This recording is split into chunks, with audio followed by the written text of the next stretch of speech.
students, my name is Mansi Bhardwaj and this is a beautiful सा channel that is Creative Physics by Mansi Bhardwaj। तो previous lecture में हमने क्या किया था, जो इलेक्ट्रोस्टैटिक चार्ज थे तीन पार्ट्स हम कर चुके हैं इसके, electrostatic charge, electrostatic field and जो हमने पोटेंशियल किया था, ठीक है, पोटेंशियल पॉइंट ए बी पर और पोटेंशियल डिफरेंस जो हमने किया था, इसके तीन पार्ट्स हम कर चुके। आज हम इसका फोर्थ पार्ट करते हैं, दैट इज कैपेसिटर। देखो सबसे पहले हम देखेंगे कि जो कैपेसिटर है वो होते क्या है। देखो हमने कई बार देखा कि हमारे जो फैंस होते हैं ना, फैंस, उनमें क्या होता है, इतना सा एक व्हाइट या फिर ग्रीन कलर का, कलर कैसा भी हो सकता है वो मैटर नहीं करता, इतना सा एक सिलेंडर टाइप में एक फैन के ऊपर लगा होता है, ठीक है, वो क्या होता है, वो कैपेसिटर होते हैं, ठीक है, मतलब उनको खोल के देखेंगे तो उनके फंक्शन अलग अलग होते हैं, लेकिन वो एक टाइप से कैपेसिटर होते हैं। तो फैन के ऊपर जो व्हाइट कलर में जो इतना टाइप का जो सिलेंडर होता है वो क्या होता है, एक कैपेसिटर्स होते हैं, ठीक है। अब देखो जो वो कैपेसिटर्स होते हैं ना, उनको शुरू में 25 से 50 वोल्ट तक करंट चाहिए होता है उनको शुरू में स्टार्ट करने के लिए, ठीक है। देखो हमारे जो फैंस होते हैं, जो फैंस हमारे चलते हैं, उनको शुरू में बहुत ज्यादा करंट चाहिए होता है, ठीक है। मतलब देखो ये नहीं, देखो सबसे पहले देखो हमारा जो फैन होता है शुरू में जब हम ऑन करते हैं तो क्या होता है कि उनको शुरू में ऑन करने के लिए बहुत ज्यादा करंट चाहिए होता है, करंट चाहिए होता है। तो वो करंट कहाँ से आता है, हमारे जो नॉर्मली हमारे घरों में जो करंट आता है वो लगभग मैक्सिमम 30 एम्पियर तक आ सकता है, लेकिन शुरू में जब कैपेसिटर को ऑन करवाने के लिए, जब मतलब कैपेसिटर को करवाने के लिए कितना से 20 से 25 से 50 वोल्ट चाहिए होता है। अब देखो वो करंट हमारे फैन को कैसे मिलता है, क्योंकि शुरू में जो हमारे फैन में जो कैपेसिटर लगे होते हैं उनको तो इतना करंट चाहिए, लेकिन हमारे जो हाउस में, हमारे जो नॉर्मल घरों में बिजली आती है वो कितनी होती है, 30 एम्पियर की। तो ये करंट आता कहां से, फिर भी हमारे फैन एकदम से जब हम ऑन करते हैं तो ऑन हो जाते हैं। ऐसा क्यों होता है, देखो हमारे जो कैपेसिटर्स होते हैं ना, उनका क्या फंक्शन होता है कि एक बार वो सारे के सारे जो चार्ज है, जो इलेक्ट्रिक चार्ज है, उसको क्या कर देते हैं, उसको स्टोर कर देते हैं, है ना। तो कैपेसिटर का मेन फंक्शन क्या है, storing of A electric charge. देखो स्टोरिंग ऑफ इलेक्ट्रिक चार्ज, यानी वो सारे के सारे इलेक्ट्रिक चार्ज को स्टोर कर लेगा, पहले तो स्टोर कर लेगा और जैसे ही हम स्विच को ऑन करेंगे तो हमारा जो फैन है वो ऑन हो जाता है। तो उसका रीजन क्या है, जो हमारे कैपेसिटर को इतने से इतनी लाइट चाहिए होती है, लेकिन हमें कितनी, हमें क्योंकि हमारे घरों में 30 एम्पीयर आते फिर भी हमारा फैन इजीली चल सकता है, कूलर हो गया या ठीक है, ऐसे मतलब हमारे फैन चल सकते हैं। तो नॉर्मली जो हमारे घरों में इतनी आती है तो हमें जो फैन मिलता है ऑन हो जाता है, वो किसके कारण होती है, स्टोरिंग ऑफ इलेक्ट्रिक चार्ज। और ये कैपेसिटी सिर्फ और सिर्फ किसमें होती है, कैपेसिटर्स में। जो हमारे कैपेसिटर्स होते हैं वो क्या कर लेते हैं, हमारा जो इलेक्ट्रिक चार्ज होता है उसको स्टोर कर लेते हैं, उस इलेक्ट्रिक चार्ज को स्टोर करके फिर वो जो है हमारे जो अप्लायंस है होम्स के, उनको ऑन करवाते हैं। अप्लायंस भी कौन कौन से, जैसे फैन हो गया, कूलर हो गया, ठीक है, इस तरीके से। तो ये हमारे जो है, तो कैपेसिटर्स क्या होते हैं, जो कि स्टोर करते हैं इलेक्ट्रिक चार्ज को और बाद में फिर हमारे जो फैंस उनमें यूज किए जाते हैं, ठीक है। अब जो देखो हमारे जो देखो कई बार ऐसा भी होता है कि जब हम कैमरा करते हैं ना, कैमरे को जब हम फोटो क्लिक करते हैं तो क्या होता है, एकदम से फ्लैश लगता है, उस फ्लैश का भी क्या कारण है, क्योंकि हमारे कैमरे में बैटरी इतनी नहीं होती कि उतना, मतलब अगर हम फ्लैश करें, जैसे हम फोटो क्लिक करें तो वो जो सारा का सारा, मतलब इतनी उसके अंदर बैटरी में कैपेसिटी नहीं होती कि वो एकदम से फ्लैश, इतना ज्यादा फ्लैश देते। तो उसका क्या कारण होता है, वो भी अपने जो चार्ज को क्या कर लेता है, स्टोर करता है, और जो स्टोरिंग चार्ज के कारण ही हमें जो फ्लैश है वो जो मतलब बहुत ज्यादा दिखाई देती है कैमरे में। तो कैमरे में जो फ्लैश होती है, फ्लैश इन कैमरास, वो भी किसके कारण होती है, वो भी हमारे कैपेसिटर्स के कारण होती है, क्योंकि कैमरे में छोटे छोटे कैपेसिटर लगे होते हैं और जो कैपेसिटर्स लगे होते हैं वही क्या करते हैं, हमारे जो कैमरे के अंदर जो है स्टोर को, मतलब इलेक्ट्रिक चार्ज को स्टोर कर लेते हैं और जो हमें फ्लैश जो है बहुत ज्यादा दिखाई देता है, ठीक है। तो इस तरीके के ये होते हैं हमारे कैपेसिटर्स। अब देखो, अब जो हमारे कैपेसिटर्स होते हैं, कैपेसिटर्स का क्या फॉर्मूला होता है, कैपेसिटर्स जो होते हैं सी से हम इसको डिनोट करते हैं और चार्ज पर यूनिट वोल्ट। अब देखो हमारा, तो हमने तो ये देखा था कि जो चार्ज होता है, मतलब जो कैपेसिटर्स जो कैपेसिटर्स होते हैं सिर्फ और सिर्फ हमने ये पढ़ा है कि अभी कि इलेक्ट्रिक चार्ज को स्टोर करते हैं, लेकिन ये वोल्टेज कहाँ से आया। अब देखो ये जो कैपेसिटर्स में वोल्टेज कैसे आया ये देखते हैं। देखो सबसे पहले मान लिया कि हमारे पास एक कैपेसिटर्स हो गया। अब देखो हमारे जो कैपेसिटर्स हैं वो दो तीन टाइप के होंगे, parallel plate capacitor, cylinders capacitors and sphericals. तो सबसे पहले देखो मान लेते हैं हमने यहाँ पे एक स्फेरिकल कैपेसिटर्स ले लिया। अब देखो मान लिया इसके ऊपर पॉजिटिव ये होलो मान लेते हैं, क्योंकि अगर हम इसको चार्ज देंगे ना तो सारा का सारा चार्ज सरफेस पे आ जाएगा। ठीक है, हमने इसको चार्ज दे दिया तो क्या होगा, मान लेते हैं यहाँ पे कोई दूसरा चार्ज, यहाँ से मतलब मान लेते हैं हमारा सोर्स है जहाँ से इंफिनिटी है, जहाँ से हम इस चार्ज को लेके आ रहे हैं। अब देखो पहले मान लेते हैं इस पे थोड़ा चार्ज है तो क्या होगा, चार्ज होता रहेगा, ये हो जाएगा। लेकिन क्या होगा कि एक टाइम ऐसा आएगा इस पे बहुत ज्यादा चार्ज हो जाएगा, है ना, बहुत ज्यादा चार्ज हो जाएगा, मतलब चार्ज की देखो इस तरीके से बहुत ज्यादा चार्ज हो जाएगा। तो क्या होगा, जब हम यहाँ से इसको चार्ज देते रहेंगे तो एक टाइम ऐसा आएगा कि ये उस चार्ज को रिपेल करना शुरू कर देगा, ये उस चार्ज को एक्सेप्ट नहीं करेगा, और ये जो होती है ये हमारी क्या होती है, इलेक्ट्रोस्टैटिक शील्डिंग। इलेक्ट्रोस्टैटिक शील्डिंग इसको क्या बोलते हैं, इलेक्ट्रोस्टैटिक शील्डिंग। मतलब क्या होगा कि एक मतलब ये हमने मान लिया डी क्यू हम इसको चार्ज दे रहे हैं, ये हमारा सोर्स है कोई जिससे हम चार्ज से कैपेसिटर्स को दे रहे हैं। ठीक है, अब जैसे ही हम इस कैपेसिटर को चार्ज देंगे, हमें क्या बता रहे हैं कि इस जो कैपेसिटर्स की फॉर्मूले में वोल्टेज क्यों आया, ठीक है, उसका रीजन बता रहे हैं कि हमारा जो कैपेसिटर इसको हम चार्ज देते रहे और एक टाइम ऐसा आएगा कि ये उस चार्ज को रिपेल करना शुरू कर देगा। ठीक है, और वो क्या होती है हमारी इलेक्ट्रोस्टैटिक शील्डिंग। और इसी का कारण है कि जब हमारी क्या होती है, जब लाइटनिंग होती है ना थंडरस्टॉर्म के सीजन में, तो जब लाइटनिंग होती है तो क्या कहा जाता है कि जैसे घरों में जैसे कार में बैठे हैं तो ऐसे कहा जाता है कि कार में ही बैठे, मतलब बाहर किसी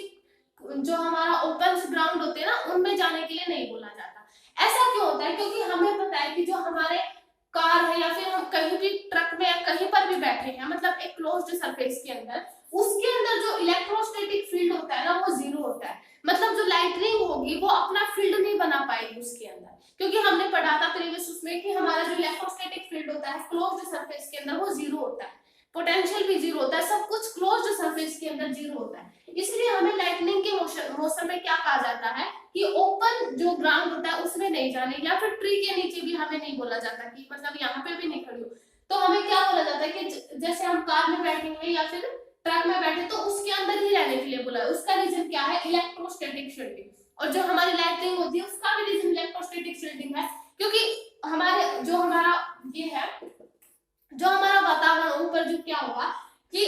चार्जेस इतने ज्यादा हो जाएंगे कि वो जैसे ही उसको चार्ज मिलेगा तो वो उस चार्ज को रिपेल करेंगे। ठीक है, और रिपेल करेंगे तो वो एक टाइप से लाइटनिंग होगी, क्योंकि चार्ज को रिपेल करेगा, चार्ज को कोई अपना पोजीशन तो मिल नहीं पाएगा रहने के लिए, तो पोजीशन नहीं मिलेगी तो वो क्या करना शुरू कर देगा, लाइटनिंग हो जाती है। ठीक है, तो वही हमारी क्या होती है, इलेक्ट्रोस्टैटिक शील्डिंग। ठीक है, तो ये लाइटनिंग का रीजन भी यही होता है कि हम जैसे ही चार्ज देते हैं किसी कैपेसिटर को तो वो एक अब उसकी एक लिमिट होती है कि उसके बाद वो चार्ज को क्या करना शुरू कर देता है, रिपेल करना शुरू कर देता है। बस वो अपनी कैपेसिटी का ही चार्ज ले पाता है, बाकी को वो रिपेल कर देता है। ठीक है, तो अब देखो यहाँ से वोल्टेज कैसे आया। अब देखो जैसे हम इसको चार्ज देते रहेंगे तो क्या होगा, रिपेल करना शुरू कर देगा। तो क्या होगा देखो, यानी इस और मान लिया कि इसका चार्ज क्यू हो गया और इसकी पोटेंशियल भी होगी, क्योंकि हमें पता है कि अगर इलेक्ट्रोस्टैटिक फील्ड है या फिर इलेक्ट्रिक फील्ड है तो वोल्टेज तो जरूर होगी, है ना। अब देखो हम इसको चार्ज दे रहे हैं तो इसकी वोल्टेज भी है, तो क्या होगा कि हमारा जो चार्ज है हमें पता है, क्योंकि हमारे पास वोल्टेज भी है ना, चार्ज क्यू है, तो क्या होगा हमें क्या करना चाहिए कि इसको हम चार्ज दे दें और हमारा मतलब चार्ज को ये एक्सेप्ट कर ले। उसके लिए हमें क्या करना चाहिए, वोल्टेज को कम, वोल्टेज मिनिमम से मिनिमम होनी चाहिए, सॉरी वोल्टेज नहीं है पोटेंशियल, सॉरी, तो जो पोटेंशियल है वो क्या होनी चाहिए, मिनिमम होनी चाहिए। पोटेंशियल मिनिमम होगी तो हमारा जो कैपेसिटर है उसको हम चार्ज दे पाएंगे, यानी हमें जो पोटेंशियल है वो क्या चाहिए, मिनिमम। ठीक है, मिनिमम पोटेंशियल का कैपेसिटर चाहिए जिससे कि हम उसको चार्ज दे दें और उसका हमें क्या चाहिए, हमें क्या मिल जाए, एक मतलब अपन जिस कैपेसिटी का हमें कैपेसिटर चाहिए उस कैपेसिटी का कैपेसिटर हमें मिल जाए। उसके लिए हमें क्या चाहिए, पोटेंशियल जो है वो हमारी मिनिमम होनी चाहिए। ठीक है, तो इसीलिए इस जो ये फॉर्मूला आया था कैपेसिटर का, charge per unit potential. Charge per unit potential क्यों आया, क्योंकि ये जो इलेक्ट्रोस्टैटिक शील्डिंग है ये किससे रिलेट करता है, पोटेंशियल से। जब हम उसको चार्ज देते हैं तो रिपेल करता है, तो उसके लिए कि वो चार्ज को रिपेल ना करे, सारे को एक्सेप्ट कर ले, उसके लिए क्या रीजन होगा कि जो पोटेंशियल है हमारी वो मिनिमम से मिनिमम होनी चाहिए। ठीक है, अब देखो इसलिए इस फॉर्मूले में जो है पोटेंशियल का यूज किया गया है ना। तो इसलिए हमें जो कैपेसिटर अगर मैक्सिमम कैपेसिटी चाहिए तो हमें पोटेंशियल मिनिमम कर ले। तो हमारे जो कैपेसिटी है कैपेसिटर की वो मतलब जो हमारा ये वोल्टेज है इसकी मतलब पोटेंशियल पे डिपेंड, जो हमारा कैपेसिटर इसकी पोटेंशियल पे डिपेंड करेगा। ठीक है, अब देखो यहाँ से इस फॉर्मूले से तो ये बन गया, हो गया, लेकिन देखो हमारा जो ये चार्ज जो कैपेसिटर्स है, जो कैपेसिटी है कैपेसिटर्स की, वो जो है चार्ज और वोल्ट जो पोटेंशियल है उस पर डिपेंड नहीं करता। अब देखो इसका क्या रीजन है, अब देखो जो हमारा चार्ज है, जो ये चार्ज है ये पोटेंशियल और जो चार्ज है इन पे डिपेंड नहीं करता। अब देखो डिपेंड क्यों नहीं करता हमारा जो चार्ज है, अब देखो हम एक स्फेरिकल कैपेसिटर्स में एक फॉर्मूला करेंगे, ठीक है, उससे ये क्लियर हो जाएगा कि ये चार्ज और वोल्टेज पे डिपेंड क्यों नहीं करता। ठीक है, अब देखो वो हम बाद में करेंगे, पहले हम क्या करते हैं कि जो हमारे कैपेसिटर्स होते हैं, ठीक है, ये हो गया। अब देखो अब हम क्या निकालते हैं कि हमारे जो टाइप्स ऑफ कैपेसिटर्स देखते हैं। अब इसके बाद जो हम करेंगे ना स्फेरिकल कैपेसिटर्स, उसमें क्लियर हो जाएगा कि ये करंट और सॉरी ये वोल्टेज और चार्ज पे क्यों नहीं डिपेंड करता है ना। तो अब देखो टाइप्स ऑफ कैपेसिटर्स, पहले तो आते हैं स्फेरिकल कैपेसिटर्स, स्फेरिकल कैपेसिटर्स, ठीक है। दूसरे आते हैं हमारे parallel plate. Parallel plate capacitor की जरूरत क्यों पड़ी, क्योंकि स्फेरिकल कैपेसिटर में ज्यादा कुछ कैपेसिटी दी नहीं कैपेसिटर की, इसलिए हमें पैरेलल प्लेट कैपेसिटर्स की जरूरत पड़ी, पैरेलल प्लेट कैपेसिटर्स, ठीक है। और थर्ड आता है सिलिंड्रिकल, सिलिंड्रिकल कैपेसिटर्स। आज हम सिर्फ स्फेरिकल कैपेसिटर्स के बारे में करेंगे, नेक्स्ट लेक्चर में हम करेंगे parallel plate capacitors and cylinder capacitor, ठीक है। अब देखो हमारे जो स्फेरिकल कैपेसिटर्स हैं इनमें क्या डेफिशिएंसीज आई, मतलब क्या आई कि हमें पैरेलल प्लेट कैपेसिटर्स की जरूरत पड़ी। अब देखो हमारे जो स्फेरिकल कैपेसिटर्स होते हैं, जैसे ये हमने मान लिया कि स्फेरिकल कैपेसिटर्स, ठीक है, इसके जिसको जैसे ही हम इसको चार्ज देंगे तो सारा का सारा चार्ज सरफेस पे चला जाएगा, ठीक है, इस तरीके से चला जाएगा। अब क्या होगा, जो चार्ज सारा का सारा सरफेस पे चला जाएगा तो क्या होगा, मतलब क्यों नहीं हो पाया, देखो हमारे जो स्फेरिकल कैपेसिटर्स होते हैं इसके अंदर क्या होता है, मतलब मान लेते हैं कि ऐसा मानते हैं कि मान लिया कि हमारे पास 1 मीटर रेडियस की अगर मान लिया हमें स्फेरिकल स्फीयर दे दिया जाए, हम स्फेरिकल कैपेसिटर्स के बारे में बात कर रहे हैं, ठीक है। स्फेरिकल कैपेसिटर्स मतलब जो स्फीयर्स टाइप में होते हैं, है ना। अब देखो मान लिया ऐसे दे दिया जाए कि हमें 1 मीटर रेडियस का अगर स्फीयर बनाए, ठीक है, एक मतलब रेडियस क्या है हमारी 1 मीटर, तो उसमें बताओ कि कितना कैपेसिटर्स होगी, कितने कैपेसिटर की कैपेसिटी होगी। अब देखो पहले देखो हम क्या करते हैं कि हमारा जो स्फेरिकल, देखो पहले हम देखो इसको करने से पहले क्योंकि हमें एक फॉर्मूला डिराइव करना पड़ेगा ना, उससे क्लियर हो जाएगा। अब देखो हमारे कैपेसिटर्स है, मान लिया शुरू में इसके ऊपर चार्ज मान लेते हैं इतना है, यहाँ पे कोई हमारा चार्ज इंफिनिटी पे मान लेते हैं, दूर कहीं हमने क्या दिया, हमारे पास डी क्यू चार्ज है, हम उस इंफिनिटी से इसको चार्ज दे रहे हैं। पहले हमने इतना चार्ज दिया, पहले हमारे पास मान लीजिए इतना चार्ज था, पोटेंशियल कैपेसिटर, तो कैपेसिटर्स जो होता है हर एक पॉइंट पर सेम होता है, मतलब अगर टाइम टी पर देखे, time T is equal to 0 पर देखे तो कैपेसिटर्स की जो कैपेसिटी होती है वो मतलब एक टाइप से हमारा जो कैपेसिटर्स गिवन होते हैं ना उनकी एक मतलब फिक्स्ड वैल्यू आ जाती है, उसको हम चेंज नहीं कर सकते। अगर हम डाइलेक्ट्रिक का यूज करके चेंज करें तो भी वो भी जो हमारा वोल्टेज ये पोटेंशियल होता है वो चार्ज होता है, तो इसमें चेंज करके हम इसको चेंज कर सकते हैं। अदरवाइज जो हमारे कैपेसिटर्स की जो फिक्स्ड वैल्यू आती है, ठीक है, जैसे हमारे सेल पे लिखा होता है 5 वोल्ट, फैन पे लिखा होता है, इस तरीके से मतलब जो हमारे कैपेसिटर्स फैरेड में होता है, जो हमारा कैपेसिटर्स होता है, तो हमारे जो फैरेड में मतलब इस तरीके से लिखे जाते हैं कि उनकी कैपेसिटी फिक्स होती है, ठीक है। अब देखो इसमें जो हम मान लिया कि हमने पहले इसको इतना चार्ज दे दिया, ठीक है, at time t is equal to 0 पे देखो, at time t is equal to 0 पे c जो हमारा कैपेसिटर c है और जो हमारी पोटेंशियल है ना, पोटेंशियल क्या होती है, सॉरी जो चार्ज हमारा क्या आ जाएगा, मान लिया q ही मान लेते हैं, at a point t is equal to 0 पे चार्ज तो क्यू ही है। उसके बाद देखो हमने क्या किया, time t is equal to t पर देखते हैं, time t is equal to t पर क्या हो जाएगा, कैपेसिटर C रहेगा, ठीक है। और हमें पता है कि हमारा जो चार्ज है वो क्या होगा, Q is equal to C/V हो जाएगा, है ना, ये हो जाएगा। अगर चार्ज देखो सॉरी C/V हो जाएगा ना। पहले हम क्या देखो, देखो हमने कैपेसिटर्स निकाला, टाइम निकाला, अब हम क्या निकालेंगे, वोल्टेज सॉरी ये पोटेंशियल निकालेंगे। तो उस टाइम पर इसका पोटेंशियल क्या होगा, पोटेंशियल दैट इज Q/C, ये हो जाएगा, है ना, ये हो जाएगा हमारा Q/C। ये हमारा पोटेंशियल कब होगा, जब t is equal to t दिया, यानी पहले हमने time t is equal to पर देखा, 0 पर देखा, तो उस टाइम पे मान लिया थोड़ा सा चार्ज गया था, यानी Q था, time t is equal to capacitor same fixed होता है उनका, और Q हमने Q मान लिया। उसके बाद जब हमने time t is equal to t पर देखा तो कैपेसिटर सेम था, लेकिन पोटेंशियल जो ये जो पोटेंशियल थी वो चार्ज पर मतलब इतना था, ठीक है, क्योंकि ये आ जाएगा ना Q/C। अब मान लिया t is equal to infinity पर देखें तो कैपेसिटर तो C रहेगा, और यहाँ से भी क्या रहेगा, Q/C। अब देखो क्या हमारा यहाँ पे जब हमने मतलब बहुत ज्यादा चार्ज दे दिया, उसके बाद तो इसमें रिपेलिंग शुरू होनी हो जाएगी,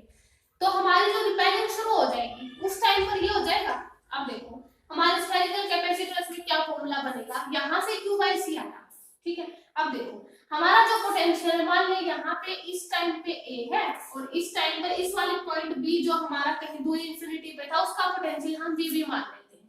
ठीक है। अब देखो यहाँ पे क्या आ जाएगा, V of A minus V of B हमारा क्या है, infinity is equal to dW, क्योंकि देखो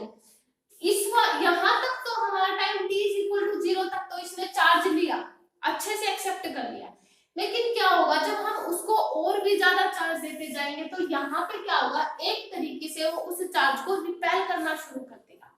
जैसे ही उसमें रिपेलिंग शुरू होगी तो हमारा काम क्या है, उस रिपेलिंग के अगेंस्ट एक वर्क डन लगाना, ठीक है। उस रिपेलिंग के अगेंस्ट जैसे ही हम वर्क डन यूज करेंगे तो जो वो वर्क डन होगा तो वो वर्क डन क्या हो जाएगा, यहाँ से dq, क्योंकि हम dq चार्ज को लेके आ रहे हैं इधर से इधर, है ना, क्योंकि इसको dq चार्ज दे रहे हैं, तो यहाँ से जो dw हो जाएगा वो किसके इक्वल, dw क्या हमारा वो वर्क है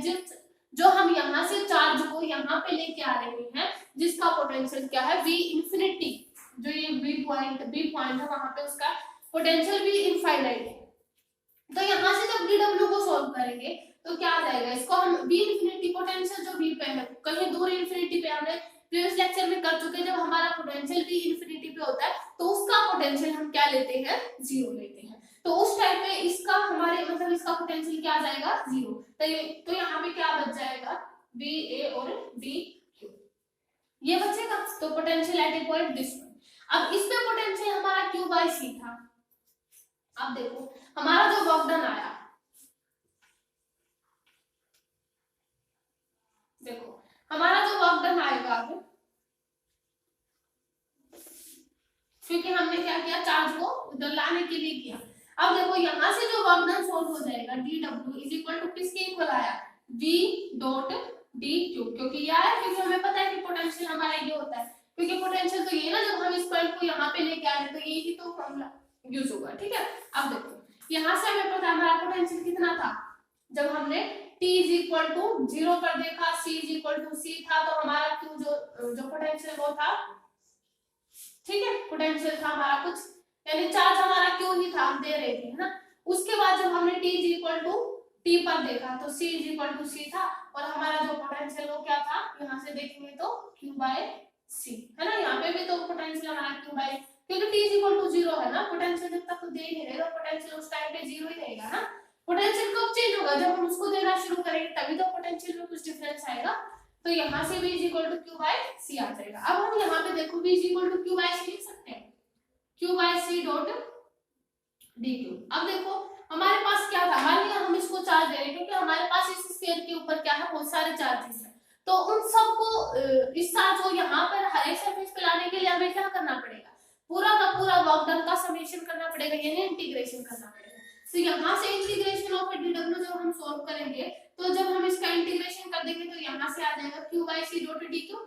जब इसका इंटीग्रेशन सॉल्व करेंगे तो W, क्योंकि इंटीग्रेशन से बाहर आके W, और Q/C हमारा जो चार्ज है वो क्या है, एक तरीके से कांस्टेंट है, तो Q और बाय C सॉरी ये जो हमारा ये है कैपेसिटर्स, कैपेसिटर्स कांस्टेंट है ना, जब हमने t इक्वल टू 0 पर देखा तो भी कैपेसिटर c था, t इक्वल टू t पर देखा तो भी कैपेसिटर की कैपेसिटी c थी, तो उस टाइम पे इसलिए हमारा जो कैपेसिटर है वो कांस्टेंट है। लेकिन इंटीग्रेशन सिर्फ किसका हो जाएगा, q dq का, और हमें पता है x integration of x dx का हमारे पास क्या होता है, x की 2/2 है ना, ये हमारा इंटीग्रेशन होता है। तो इस तरीके से हम इसको सॉल्व करेंगे तो हमारा जो फंक्शन आ जाएगा वो 1/c और यहाँ से क्या आ जाएगा q²/2, और हमारी लिमिट वो किससे रहेगी,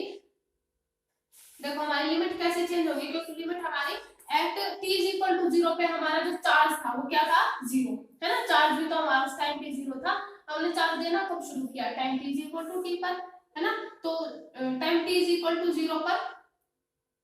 0 था चार्ज, और time t equal to t पर हमारा चार्ज q था, तो हमारा चार्ज जो है 0 से q चेंज हो रहा है, तो इसलिए हमें क्या निकालना पड़ेगा, इसकी लिमिट रखनी पड़ेगी q की 2/2 है ना, और 0 से लेकर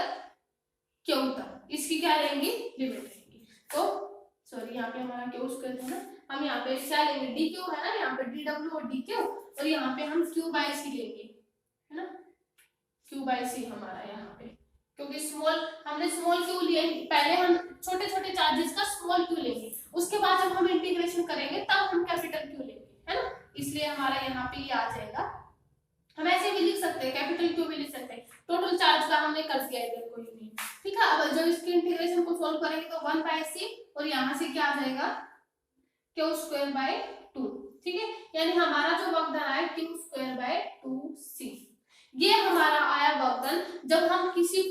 यानी स्फेरिकल कैपेसिटर्स की बात हो रही थी, स्फेरिकल कैपेसिटर पे जब चार्ज है उसको देना शुरू करें और दूसरा जो पोटेंशियल पॉइंट डी पर वो कहीं दूर इंफिनिटी पे रखा है, तब उसका जो पोटेंशियल उसको लाने के लिए जो वक्र करना पड़ेगा, तो हमारे जो वक्र होते हैं q²/2c, और जो ये वक्र होता है यही हमारी क्या होती है, पोटेंशियल एनर्जी। हमने प्रीवियस लेक्चर में भी किया था, जब हमने पोटेंशियल का वक्र निकाला था तो तब हमने क्या देखा था कि कहा था कि जो पोटेंशियल वक्र होता है ना वो पोटेंशियल एनर्जी की फॉर्म में स्टोर होता है, ठीक है, तो इसलिए जो इसकी जो ये कैपेसिटर्स होगा ना यही हमारी क्या होगी, पोटेंशियल एनर्जी, है ना, मतलब इसी में हमारा जो पोटेंशियल एनर्जी है वो स्टोर हो जाएगी, ठीक है। तो यहां से देखो हमारे पास ये रिलेशन आया q²/2c, ये हमारी क्या है, पोटेंशियल एनर्जी, या फिर हम ऐसे कह सकते हैं कि वर्क डन क्या है, स्फेरिकल कैपेसिटर्स का, स्फेरिकल कैपेसिटर्स का ये वर्क डन हो गया। अब देखो यहाँ से ये फॉर्मूला है q²/2c, अब इस q को हम कैसे सोल्व कर सकते हैं, क्योंकि q को हम c.v भी लिख सकते हैं, तो ये इसको हम कैसे लिख सकते हैं, जब इसको हम लिखेंगे तो q को c²v²/2c यानी 1/2 और cv², ये भी फॉर्मूला हो सकता है हमारा किसका, पोटेंशियल का, या फिर वर्क डन भी बोल सकते हैं इसको, है ना, कैपेसिटर्स का वर्क डन हो जाएगा। या फिर हम ऐसे भी लिख सकते हैं कि हमारा जो c है इसको हम क्या लिख सकते हैं, c को हम q/v भी लिख सकते हैं, तो इस तरीके से हम इसको अलग अलग फॉर्म में जो है हमारे मान लिया कि हमारे पास कैपेसिटर्स में q ना देकर के c.v दे दिया जाए और पूछा जाए कि इसका वर्क डन क्या होगा, तो हम इस फॉर्मूले में पुट करके c.v हमारा जो पोटेंशियल वर्क डन है वो निकाल सकते हैं, वर्क डन ही हमारी पोटेंशियल एनर्जी होती है। तो ये हमारे स्फेरिकल कैपेसिटर्स होते हैं। अब देखो स्फेरिकल कैपेसिटर्स जो है मतलब ये हमारा स्फेरिकल कैपेसिटर का वर्क डन हुआ, है ना, इसको हम पोटेंशियल एनर्जी भी बोल सकते हैं। अब देखो जो हमारे स्फेरिकल कैपेसिटर्स थे उनमें क्या प्रॉब्लम हुई, देखो अब बताते हैं, पहले ये फॉर्मूला था, अब देखो हमारे जो स्फेरिकल कैपेसिटर्स थे उनमें क्या प्रॉब्लम आई कि हमें पैरेलल प्लेट कैपेसिटर्स की जरूरत पड़ी। मान लिया हमसे कहा जाए कि 1 मीटर रेडियस का स्फीयर बनाओ और बताओ उसके अंदर कितनी कैपेसिटी होगी, या फिर बोल सकते हैं कितना कैपेसिटर, 1 मीटर का मतलब कितना हुआ, मतलब बहुत बड़ा हो गया कैपेसिटर्स कि मान लिया हमारी रेडियस क्या है 1 मीटर, ठीक है। इस तरीके से हमने स्फेरिकल कैपेसिटर बनाया जिसकी रेडियस क्या थी 1 मीटर, ठीक है। ये हमारा देखो 1 मीटर था। देखो उससे पहले हम क्या करते हैं, हमारे जो स्फेरिकल कैपेसिटर्स हैं उनका फॉर्मूला करते हैं, ये क्या था उनकी पोटेंशियल एनर्जी का फॉर्मूला था, वर्क डन का फॉर्मूला था ना ये। अब हम क्या करते हैं, जो हमारा स्फेरिकल कैपेसिटर है उनका फॉर्मूला करते हैं। अब देखो ये हमारे स्फेरिकल कैपेसिटर्स आ गए थे, है ना, ये हमारे स्फेरिकल कैपेसिटर मतलब उनकी पोटेंशियल एनर्जी आ गई। अब देखो हमारे जो स्फेरिकल कैपेसिटर्स होते हैं कि मान लिया हमने स्फेरिकल कैपेसिटर्स लिया, ठीक है, इस पे कोई चार्ज हमने क्यों माना, हमने चार्ज इसके ऊपर क्यू मान लिया, इस उस टाइम पे इसका पोटेंशियल V होगा, क्योंकि चार्ज है तो डेफिनेटली हमारे पास पोटेंशियल तो होगा ही। तो उस टाइम पे जो हमारा इस स्फीयर का जो पोटेंशियल है वो क्या होगा, क्योंकि हमें पता था कि जब हमारे पास चार्ज होता था तो हमने पोटेंशियल क्या निकाला था, that is Q by 4 pi epsilon naught r, ये हमारा पोटेंशियल था, है ना, यही था ना हमारा पोटेंशियल। अब हमारे पास क्या है, कैपेसिटर्स निकालना है, यानी स्फेरिकल का, यानी C is equal to Q by V। देखो Q बाय V की जगह हम ये लिखेंगे ना Q बाय, और ये 4 पाई एप्सिलॉन नॉट क्या जाएगा ऊपर, ठीक है। अब इस Q से Q मान लिया, इसको क्या हम अगर कैपिटल Q मान लें, क्योंकि कैपिटल Q भी तो हो सकता है, हमारा टोटल चार्ज भी तो हो सकता है, तो इसको अगर हम Q ही मान ले तो हमारे पास जो कैपेसिटर की हमारे पास क्या फॉर्मूला बनेगा, that is 4 pi epsilon naught r।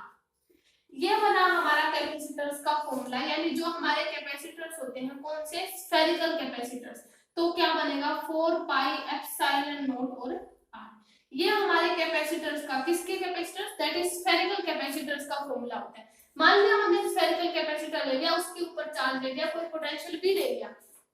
ठीक है, तो उसके ऊपर पोटेंशियल हमने देखा था कि ये होता है Q by 4 pi epsilon naught r, हमने देखा था ना, ये पोटेंशियल निकाला था जब हमारे पास चार्ज होता है। उसके बाद जो कैपेसिटर्स है उसका फॉर्मूला यूज करेंगे, दैट इज Q बाय, वो पोटेंशियल की वैल्यू उसमें रख के हमारे पास ये वैल्यू आ जाएगी, ये हमारी क्या होती है, स्फेरिकल कैपेसिटर्स के फॉर्मूला होता है, ठीक है। अब देखो हमने जो देखा था ना कि जो हमारा कैपेसिटर से चार्ज और पोटेंशियल पे डिपेंड नहीं करता,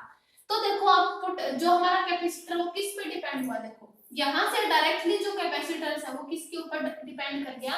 आर के ऊपर, मतलब जो हमारे स्फेरिकल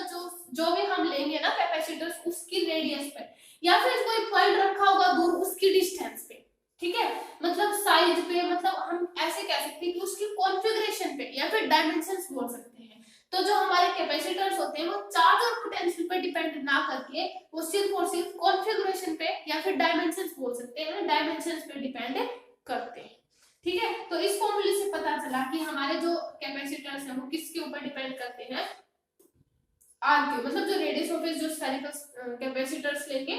ठीक है, और जो मतलब डायमेंशंस होंगे, जो डायमेंशंस हम यूज करेंगे, ठीक है, डायमेंशंस के ऊपर डिपेंड करते हैं। तो हमारे जो कैपेसिटर्स हो चार्ज पे और पोटेंशियल पे डिपेंड नहीं करते, ठीक है। अब देखो इसका हम एक क्वेश्चन देखते हैं, जो हमारे स्फेरिकल कैपेसिटर थे, अब देखो अब करते हैं वो 1 मीटर रेडियस वाला, है ना। अब करेंगे,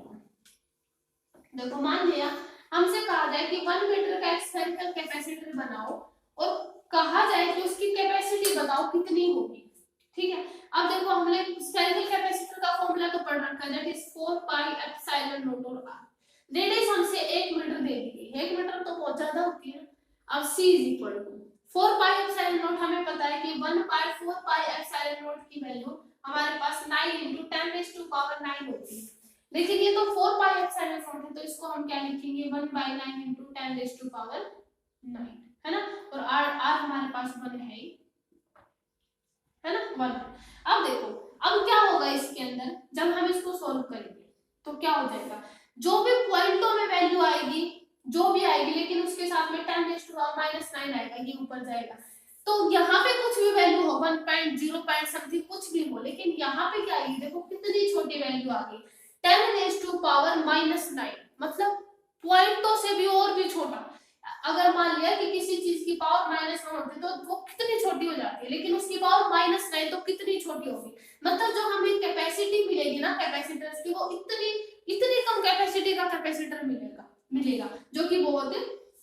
मतलब जो कि हमें जरूरत जिस कैपेसिटर की हमें चाहिए, जितनी कैपेसिटी हमें चाहिए वो तो हमें मिलेगी नहीं ना। तो यहाँ से हमारे जो स्फेरिकल कैपेसिटर्स थी, यहाँ से हमारे पैरेलल प्लेट कैपेसिटर की जरूरत पड़ी, क्योंकि यहाँ से जो हमारे स्फेरिकल कैपेसिटर्स थे वो हमें अपनी जो जिस मतलब जो हम चाह रहे थे कैपेसिटर की वो हमें नहीं दे रहे थे, ठीक है। तो इसलिए हमें क्या पड़ी है कि जो हमारे स्फेरिकल मतलब जो पैरेलल प्लेट कैपेसिटर है उनकी जरूरत पड़ी, ठीक है। ऐसे अगर ऐसे पूछा जाए कि रेडियस अगर मान लिया r की, अगर मान लिया ऐसे पूछा जाए कि अगर हमें 1 फैरेड कैपेसिटर लेने के लिए कितनी रेडियस की जरूरत होगी, है ना। देखो 1 फैरेड कैपेसिटर कितना होता है, 1 फैरेड मतलब हमें इतना, मतलब जितना हम कैपेसिटी मिल जाए तो उसके मतलब रेडियस चाहिए, तो आप देखो ये कैसे आ जाएगा, कैपेसिटर की वैल्यू कितनी है 1 फैराड, ठीक है 4 पाई एप्सिलॉन नॉट और आर, यानी हमें ये रेडियस निकालनी है कि 1 फैराड कैपेसिटर के लिए हमें कितनी रेडियस का कैपेसिटर चाहिए, ये निकालना है। तो 1 फैराड यहाँ से 1/4 पाई एप्सिलॉन नॉट इधर आ जाएगा, नीचे आ जाएगा ये, ठीक है यहाँ से आ जाएगा, इसकी वैल्यू 9 × 10⁻⁹ होती है। अब देखो ये कितना ज्यादा हो गया, यानी इतनी रेडियस, हमें रेडियस का कितने रेडियस का स्फेरिकल कैपेसिटर चाहिए, दैट इज 9 × 10⁻⁹। देखो ये कितनी ज्यादा रेडियस होगी, बहुत ज्यादा, यानी हमें इनके लिए जो, अगर हम चाहें कि हमें मैक्सिमम कैपेसिटी मिले कैपेसिटर से, अगर 1 फैराड भी हम चाहें, फैराड हमारी क्या होती है, कैपेसिटर की यूनिट होती है ना, अगर 1 फैराड कैपेसिटर चाहिए तो उसके लिए देखो कितनी रेडियस का स्फेरिकल चाहिएगा, स्फेरिकल कैपेसिटर चाहिए होगा। तो ये हमारा जो स्फेरिकल कैपेसिटर थे यहाँ पे हमारे आके फेल हो गए थे, क्योंकि वो हमें हमारी डिजायरेबल कैपेसिटी नहीं दे रहे थे कैपेसिटर्स की, इसलिए जो है पैरेलल प्लेट कैपेसिटर की जरूरत पड़ी, ठीक है। तो वो हम आज नहीं करेंगे, वो हम करेंगे नेक्स्ट लेक्चर, ठीक है। तो उससे पहले हम देखो जो हमारा, ठीक है, तो यहाँ से क्लियर हो गया ना कि जो हमारे स्फेरिकल कैपेसिटर्स थे उनको, उनमें क्या प्रॉब्लम आई थी जिसके कारण हमें पैरेलल प्लेट कैपेसिटर की जरूरत पड़ी थी। अब देखो हमारे जो ये कैपेसिटर्स होते हैं उसके देखो पहले यूनिट देखते हैं, उसको हम क्या बोलते हैं, जो हमारा Q/V है ना, दैट इज कूलम्ब पर वोल्ट। जो कूलम्ब पर वोल्ट है ना, इसी को फिजिक्स में नाम दिया गया, दैट इज फैराड, ठीक है। ये हमारा क्या है, फैराड,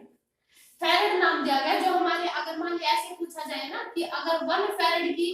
कैपेसिटर चाहिए 1 फैराड का, तो मतलब रेडियस तो बहुत ज्यादा होगी, वो तो अलग है, लेकिन फैराड का मतलब क्या हुआ कि इसका मतलब ये है कि उस कैपेसिटर की कैपेसिटी इतनी है ना, मतलब उतना कैपेसिटर मिलेगा हमें, है ना, कैपेसिटर की कैपेसिटी है ये फैराड का मतलब होता है, ठीक है। अब इसमें एक और टर्म आती है कैपेसिटेंस। कैपेसिटेंस क्या होता है, जैसे हमने रेजिस्टेंस देखा, रेजिस्टेंस क्या होता है, जैसे रजिस्टर की एबिलिटी बनता है कि कितना रजिस्टर कर रहा है, उतने ही उस वैसे ही हमारा जो कैपेसिटेंस होता है वो हमें कैपेसिटर की एबिलिटी बताता है कि वो कितनी मतलब कितने एबल है वो कैपेसिटर को, ठीक है, मतलब उस कैपेसिटर की कैपेसिटी कितनी है वो हमें क्या बताता है, कैपेसिटेंस। तो इसी तरीके से इसमें कैपेसिटेंस आती है, ठीक है। तो हमारे जो मान लिया जो 1 फैराड है वो, अगर मान लिया गिवन हो 1 फैराड, तो इसका मतलब क्या होगा कि हमारा कैपेसिटर की बात होगी, ठीक है। तो हमारा जो 1 फैराड, अगर मान लिया 1 माइक्रो फैराड, नियरली जो हमारे कैपेसिटर्स होते हैं वो 1 माइक्रो फैराड में गिवन होते हैं, ठीक है। तो इस तरीके से, तो ये हमारे कैपेसिटर्स थे। तो आज हमने क्या किया कि हमने देखा कि जो हमारे स्फेरिकल कैपेसिटर्स थे, ठीक है, और मतलब हमारे 3 टाइप के